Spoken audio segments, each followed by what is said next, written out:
Hi, and welcome back to the Business Career College video series. In this video, we're going to look at Canada Pension Plan, and specifically, we're going to look at the retirement benefits offered by Canada Pension Plan. You will you'll get a lot better appreciation for this if you watch the first video in the Canada Pension Plan series, the Introduction to Canada Pension Plan, or the Canada Pension Plan Basics, sorry. And that'll show you how the benefit is calculated, and it talks about the rate of contributions and so forth. In this video, we're very specifically concerned with retirement benefits.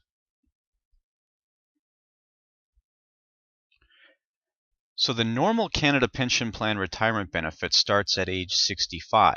That's the normal benefit. Now, for 2013, the maximum is $1,012.50 per month. That's based on a calculation from the last 5 years, and this is how you always calculate the maximum. We take the last 5 years YMPE,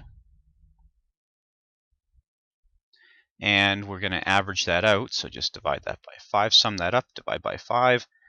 We get an average then,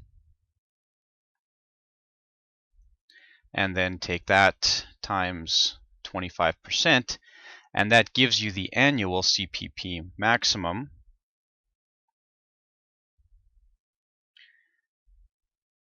And that's how you would determine the maximum for a given year. And then we talked in the last video about how you actually achieve that maximum. So if you do happen to wait until 65 and you apply for your CPP then, your level of contributions will determine how much of that $1,012.50 you get. But it's not necessarily the norm that somebody actually waits until age 65. It's quite common for somebody to start at age 60.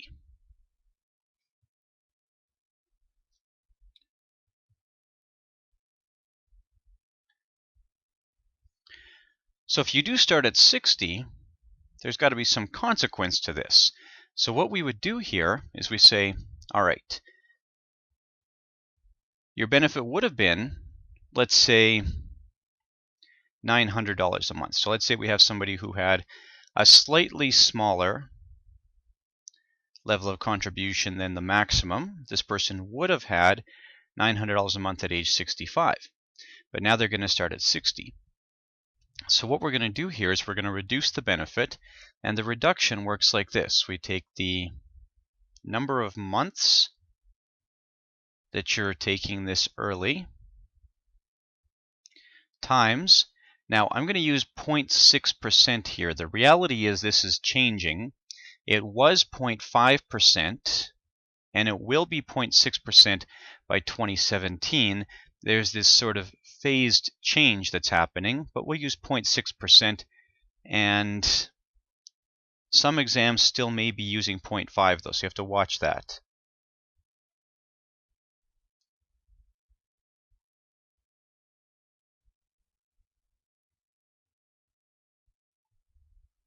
So watch for that 0.5% instead of 0.6%. So the number of months early times 0.6%, and the way you would get the number of months early here, is by taking, of course, the number of years times 12. And that's going to give you then your reduction. So let's say that we have somebody who is retiring at 60. So for that person, we can see that they're retiring 5 years early at 12 months a year at 0.6%. That would give you a 36% reduction. It's not always going to be 36%. If we have somebody who retires a little bit after 60 but before 65, then this wouldn't be 60 months. This would just be the appropriate number of months. So let's say that this person is going to be subject to a 36% reduction. We say 900 minus 36%, and that would give us $576. And if you have trouble with that math, there's a video that describes how to do percentages in math and so forth, so you can watch for that as well. So this person now has a $576 a month retirement benefit. And that's what they would have now going forward. Now this would be indexed to inflation, as are all CPP income benefits. But it's not going to get back, or they're never going to get back, that missing 36%. That missing 36% is essentially lost. Now, it used to be the case that you had to actually demonstrate that you were no longer working. We used to have what was called the work cessation test, and some of you might still be familiar with this. In order to apply for this benefit, we no longer have that work cessation test. That work cessation test is now gone. So we're done with that. So basically, once you're 60, you can apply for this, and whether you're working or not, you can still start getting your CPP then. Now, at the other side of that, if you decide to apply late, there's an incentive for applying late. And the incentive for applying late looks like this. Very similar here. We have somebody who would have gotten $900 a month at age 65, but that person decides to wait. So now we have a 0.7% per month bump. So we would take 0.7% per month, take 0.7 then times your number of months late, and that tells us what your increase is to your CPP. So this person, let's say, waits all the way to age 70, so that would be 0.7% times 5 years times 12 months. That gives you a 42% increase to your CPP benefit. So now you would have $900 plus 42%, and that's going to give you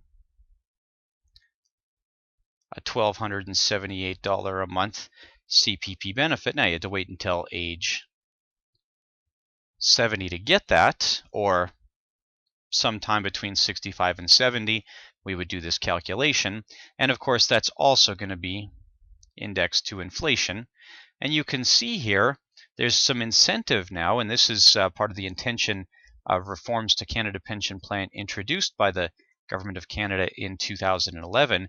There's some incentive to actually wait a little bit to collect your CPP. This person's going to have more than twice as much monthly income for waiting as if they start early. In a later video, we'll explore some of the math around the decision to start early or to start late. Here we're just looking at the actual concept of how much the benefit will be in either case. I hope that helps. Thanks very much.